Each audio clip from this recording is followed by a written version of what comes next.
È una delle banche più antiche e una delle poche banche agrigentine ancora presenti nel territorio. È la Banca Popolare Sant'Angelo, fondata a Licata nel 1920 con l'obiettivo di sostenere le imprese e l'economia locali.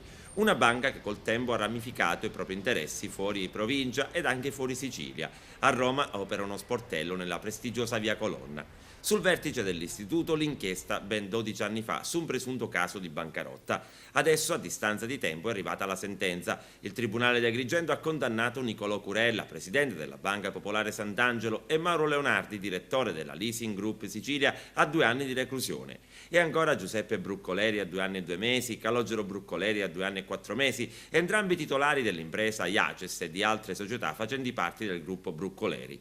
E Carmela Saieva a 2 anni e 1 mese di reclusione. Le pene sono state sospese o condonate. Assolto Michelangelo Palumbo, socio amministratore della società del gruppo Bruccoleri. L'accusa contestata era di bancarotta fraudolenta in concorso. Al centro dell'inchiesta vi erano alcune operazioni finanziarie che sarebbero servite solo ad impoverire ditte che stavano fallendo in modo da sottrarre fondi ai creditori.